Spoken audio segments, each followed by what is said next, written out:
Good evening and welcome to the first S Mag masterclass.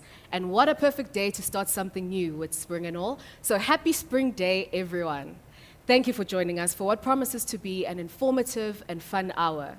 Tonight's masterclass is in partnership with leading retail brand and lifestyle destination Woolworths, who have been so fantastic about supporting our S Mag events. So a big thank you to them. Woolworths continues to show commitment, interest, and passion in engaging our audience. And tonight we are talking all things decor, from textures and color to how shapes and scale work together to help transform your space like a pro.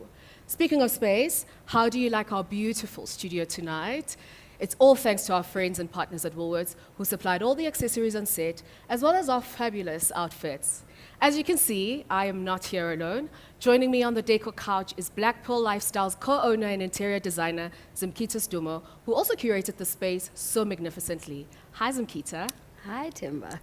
Joining us again is one of our faves, reigning Miss South Africa, Shudu Musida. How are you, Shudu? Hi, Timba. And last but not least, we have Woolworths Head of Trend and Design for Homeware, Claire Robinson. Hello, everyone. Hi, Timba. Hello. So, before we begin, don't forget to ask your questions in the live chat to our esteemed panel.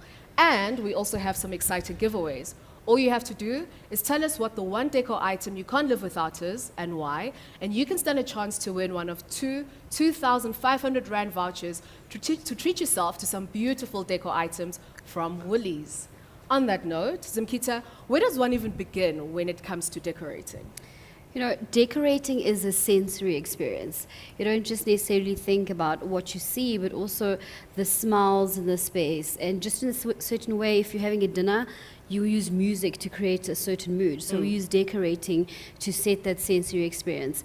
And for me, it's all about what feeling do you want to invoke into a space? Do you want it to be light? Do you want it to be airy? Or do you want it to be cozy and moody? Yeah. And you start there and then just take it from there, adding on accessories if it's accessories, use candles like we have ambient lighting here, use side lamps for more cozy lighting. Yeah, and Claire, obviously with everything that's been happening, with the pandemic, how would you say COVID has changed our lives and the living environment? It's changed it quite radically. I mean, we all got thrust into this pandemic without any warning, and our relationships with our homes have changed radically.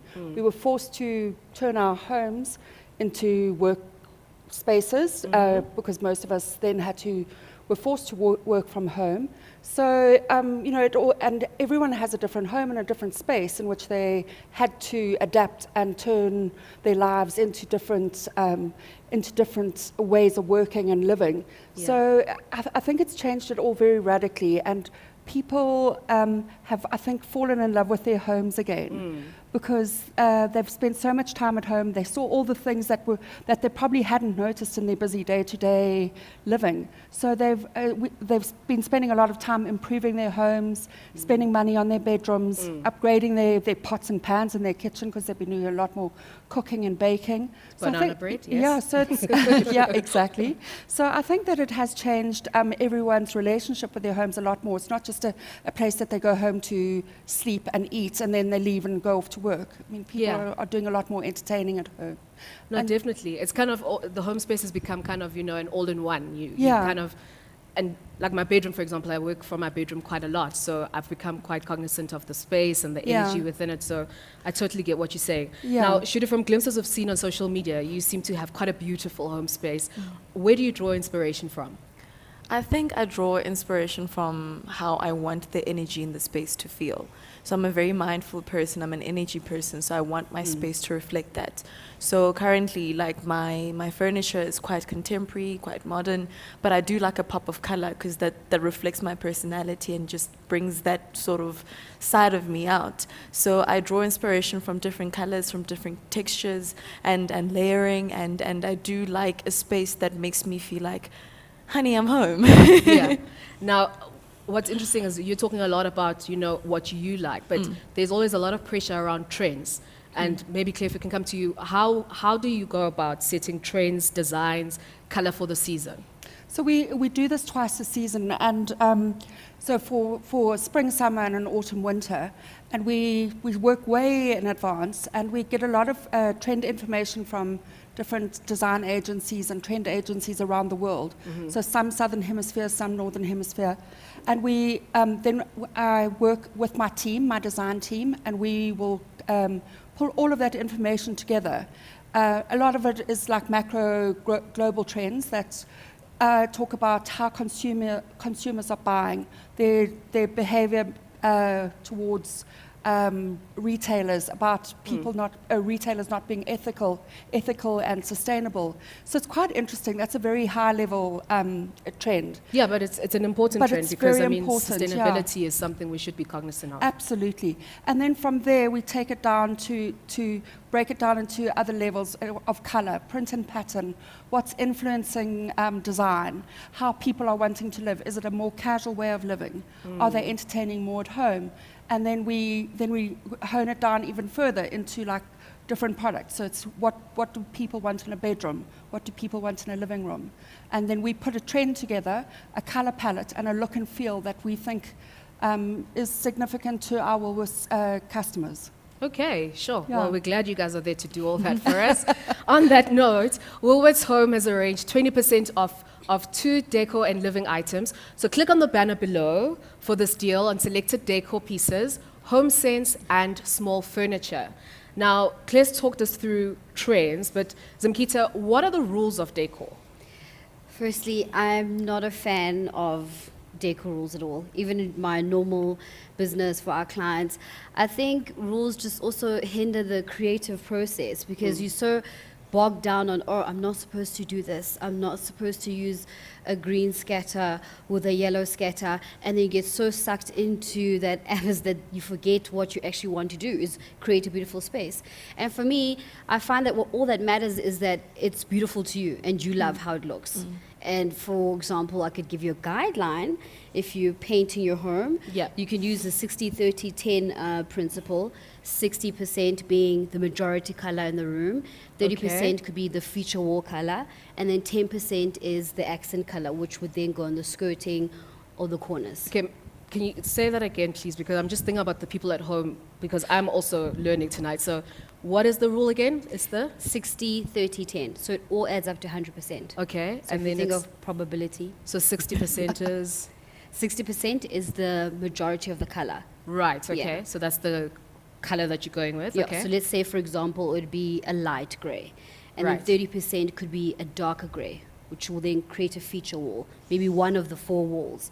And then 10% could be a white that goes on the skirting and the corners. Okay. So I think that's a pretty great trick just for people who are maybe too scared or averse to experiment by themselves. And also we know paint is not cheap. You have to go buy 10 liters to paint a space. So just use that principle and it really works well. Okay. I love that you just threw out all the rules because you're right. A space think is it's a a great personal, idea. it is a personal and subjective thing.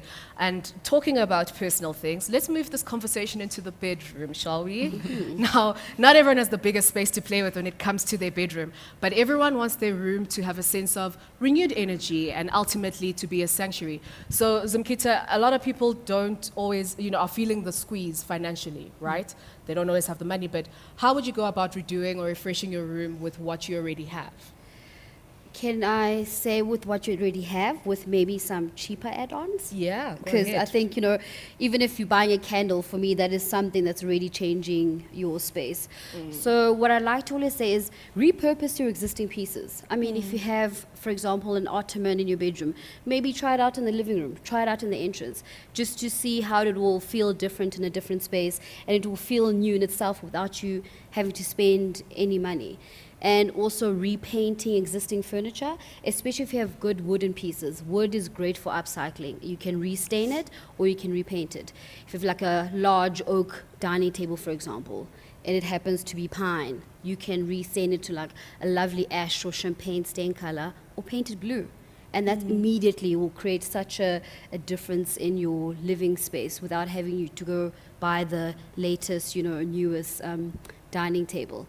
And also for me, I love buying candles, and especially they come in the little pretty containers of glasses, and then when they're burnt out, I go buy cheaper candles and put them inside. Oh, and you will never know that it's not, super expensive, and it just still looks pretty. I mean, there are a lot of like cheaper places that will sell scented candles that you can just go repot into those, and as well add feather stuffing to your existing cushions. That will give it a more plump and decorated look without then having to go rehaul all your accessories. Okay. Now, a place where I think a lot of people get inspiration from is magazines. We always see these perfectly curated images in magazines. But how would you say, Claire, that if someone is wanting to make their room kind of look that fashash, what should they look out for to achieve that look? Okay, well, first of all, what I want to bring up about the bedroom is it is, and following on from the COVID conversation we've had, the bedroom is your sanctuary in your home. 100%. Absolutely. And even though some people have to work in their bedrooms, it's good to, in the evening, pack away that work so it's out of your way so that you can actually relax and start getting into the mode.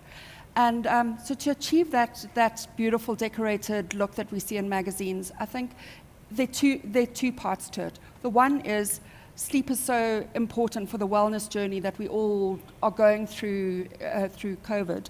And to achieve that, you need to, you could have the most beautiful bedroom, but if it's not the right duvet with the right weight and the right pillows for the type of sleeper you are, whether you sleep on your stomach or you sleep on your side. I mean, there are pillows for all of that kind of use. And so I think you need to find the right fillers for your product, and then you choose your color, and you create this beautiful harmonious space in your bedroom. It doesn't have to have a lot of color. I think it's always important to try and keep your room quite calm, and not a lot of clutter in your bedroom. Just very simple, beautiful bedside lights to create ambience. Some candles, you were bringing up how important candles are, and they really are important, especially if they're scented, and room diffusers, because that also helps you at the end of a long day to relax. And then to add pops of color, if you like color, I love color, so I always add a pop of color in, and that you bring into your scatters, and you bring it into your throws and your quilts that you layer on the end of your bed. Now, you mentioned about calm in the bedroom. Are there any things we should maybe avoid to keep our bedroom calm? I mean, I don't know if it's, like a super bright whatever.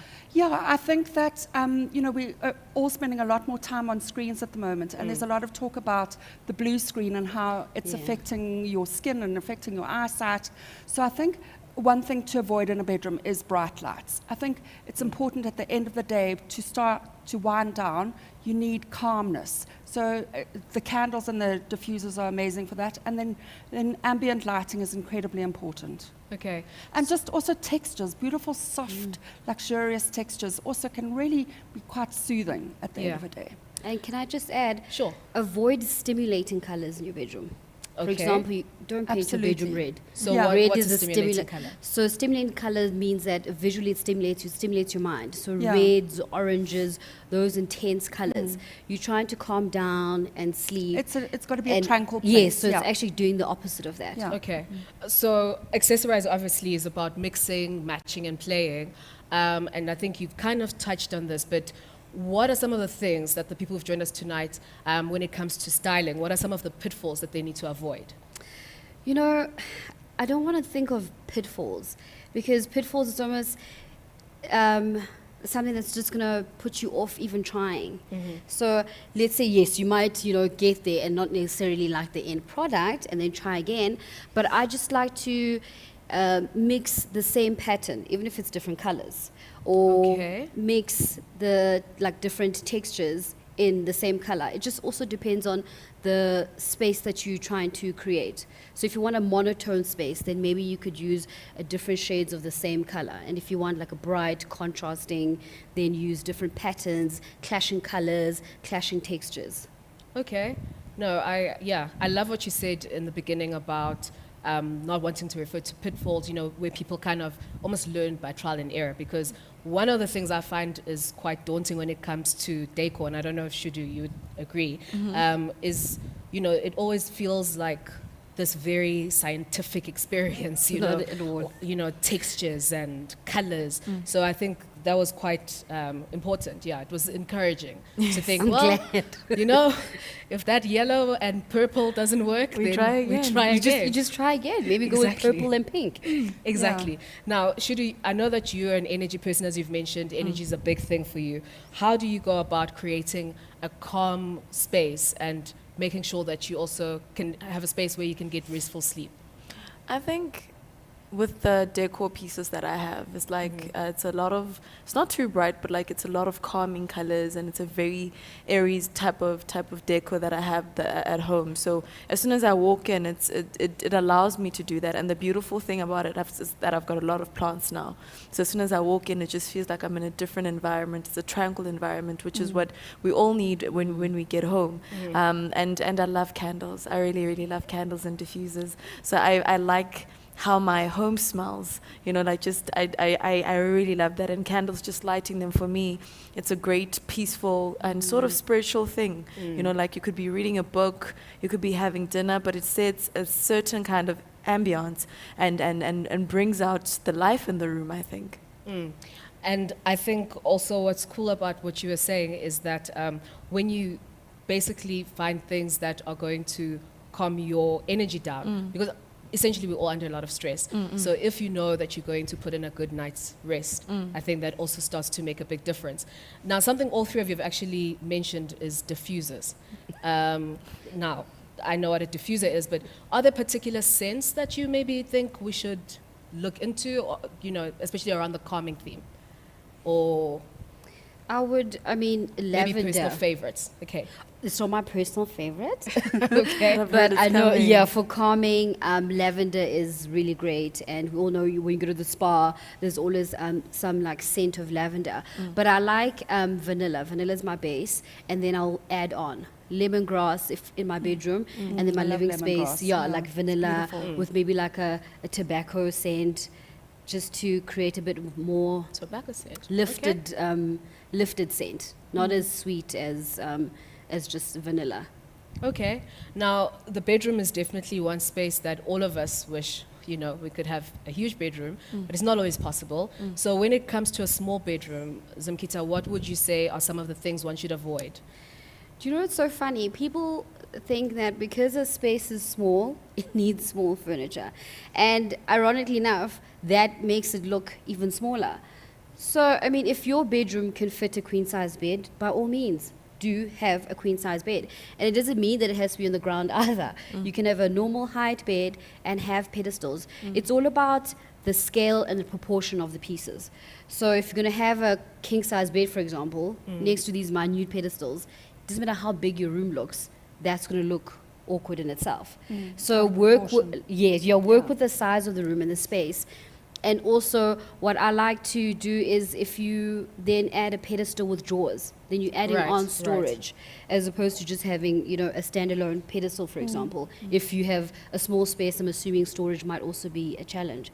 And don't be afraid to layer. Add a rug. Add wallpaper, have an ottoman. It doesn't mean that you can't have these things because you don't have a grand big bedroom. It's just literally just see how everything fits into the space.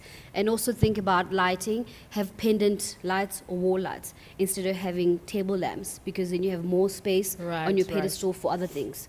Right. Then the space is not taken up by the table lamps. Okay. I love the tip about the storage, which leads me to the question that Gail has asked. And remember, if you've joined us tonight, please do send your questions through on the live chat. But Gail has asked, how do I succeed in creating a multifunctional work, dining, lounge space? I live in a small apartment and have battled getting this right. My dining area has just turned into an office mess. So maybe you can, since you already started giving us tips on, you know, storage. So I obviously would depend on, you know, the size of her space. But what you could do is maybe have like one end of your dining room table be your workspace. And it doesn't mean that you have to change the actual furniture. Use your dining chair, sit on your dining chair, work from your dining chair, and then once you're done with your work day, you can clear your laptop away and clear your work, and then you can still use it as a dining space. Also, you can use the kitchen counter. Get a kitchen stool, not a bar stool. Bar stools are higher, and then actually raises you above the counter. So you want a kitchen stool that will give you that table level, which makes it easy for it to work. That's what I do. I don't have a dining room, so I use my kitchen stools to work from, put my laptop on the kitchen counter, and it gives me that proportionate height to actually work from. Okay. Shudu, do you have any tricks that maybe you use? Tricks that I use. Yeah. I love compartments that, you can, like an ottoman that you can open up and you put stuff in, that kind of thing.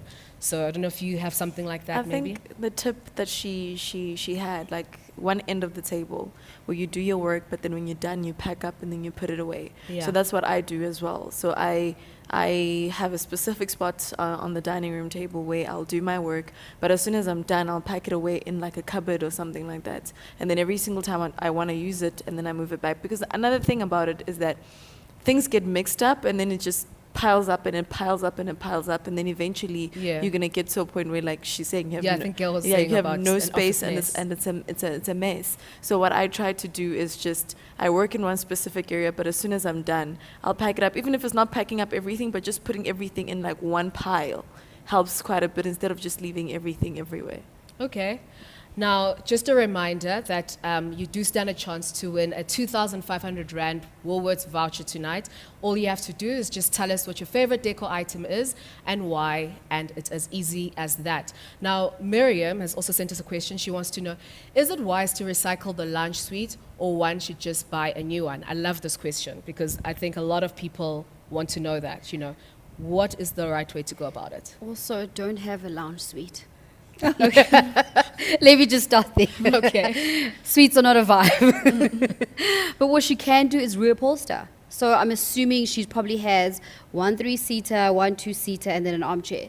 So then she can reupholster the bigger piece into a safe neutral color, like this dark gray, for example. The 2-seater could be in a lighter shade, or maybe in a velvet fabric, and then the armchair can be in something exciting, maybe a print or a bright color, just to also break all the neutral colors and make the space exciting. And then that way you also don't have to go and overhaul your lounge and buy completely new furniture. Claire? I'm a firm believer in recycling, upcycling. I think it's a bit wasteful to get rid of something if it can be upcycled, So I've recently recovered my my sofa, and it's really it's fabulous. It's like having a brand new one. I also had it modified a little bit, which upholsterers are amazingly brilliant at doing that. So if your sofa is a little bit outdated in its shaping, it has a curved top and you want a straight top, they can easily change that. Wow. Oh, very I did not easily. know I've that. had that done because too. I thought they just cover My what you sofa. no, have. because they strip it down to like it's bare bones basically, and the foam that goes onto the wooden, You're just sofa, shaping the structure of the structure, and they can then reshape it however you want it. So if you actually move from a bigger place to a smaller place, you can also, within limitations, have your sofa made smaller to fit into that space. So I really believe in not just chucking things out and going to buy a new one. And I think it can really change your whole vibe. It can change your whole look in your house. And if it's still good enough, I think it's definitely worth reupholstering. Is there almost... sorry, Zeba. Peter. I've had the same sofa since, when was the World Cup here? Since 2010. Wow. And all I do is reupholster it. And like you're saying, when I initially bought it, the arms were a bit curved out and different. Now they're square. Yeah. And it just, every time, it just feels like, oh my gosh, I got a new sofa. It's just the same. It's just today's pink. And let's be honest, the longer you have a sofa and the more you wear it in, the nicer it is. It becomes your sofa. You've worn it in and it's got your shape, and you know how to get comfy and find your groove on your sofa. So if you've kept your sofa for that long, I was going to ask, is there almost a rule of thumb in terms of when we should consider changing it up a bit? Like maybe every 3 years you should consider changing it up, or it's dependent on what you have? I think it's dependent on what you have. And, if it starts looking shabby, then I think then it's time to reupholster. The other option is always to have loose covers made for your sofa, especially if you've got dogs or children. It's nice to have a loose cover made for your sofa that you can take off, pop in the washing machine, and it's clean, and you put it back on, and so it keeps your sofa from getting ruined. Yeah. So I think that's a great way to keep your sofa looking fresh, and also, you might get to a stage where you think, actually, I don't want that L-shaped sofa anymore. I'd much rather have like a retro sofa and 2 freestanding armchairs. Then it's time to maybe move on and get something new. Okay, so speaking of fresh things, obviously we've got a beautiful green studio today, but Didi wants to know what the panel's view on artificial plants is. And I think that's such an important question because not everyone's a plant mom or a plant dad. So for some people, artificial plants are a thing, but it would be interesting to hear from, well, let's start with Shudu so she doesn't have pressure once the experts speak. So we'll start with Shudu. I personally love fresh plants, so, you know, and I have relatively good green fingers, but what are your thoughts around artificial plants? I hope this does not make me any less of a Miss South Africa, but my plants die. No, not because I don't love them. Like, I really love plants, but the way I'm hardly ever home, there's no one to water them, and then I'm always busy when I'm home, and then it just slips my mind, and then you look back and your plant is dead, and you're just like, who did that? So I'm a big fan of real plants. But at the same time, I refrain from getting them sometimes because I'm just worried that they'll die. But Natasha, a friend of mine, she always comes on Fridays and then she comes and waters them. That's why she said the deal that we'll have. Everyone needs a friend like that. So she said, I'll come and take care of them for you if you want them. Claire? It's always an interesting conversation, this, because we've had this conversation in the office many times when we're putting together our faux plant range. Because it's a big business, and worldwide it's a big business. And people love to have plants in their space. But